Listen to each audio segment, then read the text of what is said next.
அதாவது பாலியல் வன்கொடுமை, அதாவது அழகப்பா நியூஸில் நடந்திருக்கு, அண்ணா யூனிவர்சிட்டியில். அதுக்காண்டி வந்திருக்கோம். இங்கே வந்து இந்த காவல்துறை வந்து திமுக அரசுக்கு செயல்படுது.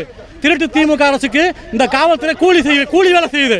இது காவல்துறை அல்ல, இது மக்களுக்கான காவல்துறை அல்ல, இது மக்களுக்கான அரசும் அல்ல. இது வந்து ஒரு பாலியல் வன்கொடுமைக்கு எதிர்த்து அங்கே போராட்டம் பண்ணால் எங்களை கைது பண்ணுது. இது திருட்டு திமுக அரசு, புரியுதுங்களா? இந்த திமுக அரசுனால பல பாலியல் வன்கொடுமை தமிழ்நாட்டில் நடந்துகிட்டே இருக்கு, புரியுதுங்களா? இந்த நாம் தமிழர் கட்சி மூலமா ஏற்பாடு பண்ணியிருந்தோம். இந்த காவல்துறையும் இந்த ஏவல் துறையும் இந்த திமுக அரசுக்கு உதவி பண்ணுது. இது வந்து பாஜக எப்படி பாசிச அரசோ அதே மாதிரி தமிழ்நாட்டில் திமுக பாசிச அரசு. பாஜக மேலிடத்தில் என்ன செய்யுதோ இதையே இந்த திமுக அரசு, இந்த பாசிச அரசு, இந்த திருட்டு திமுக அரசு செஞ்சுக்கிட்டு இருக்கு. இந்த திருட்டு திமுக அரசுக்கு இந்த காவல்துறையும் ஏவல் துறையும் உதவி செஞ்சுக்கிட்டு இருக்கு. இந்த காவல்துறை ஒழிய வேண்டும், இந்த திமுக அரசு ஒழிய வேண்டும்.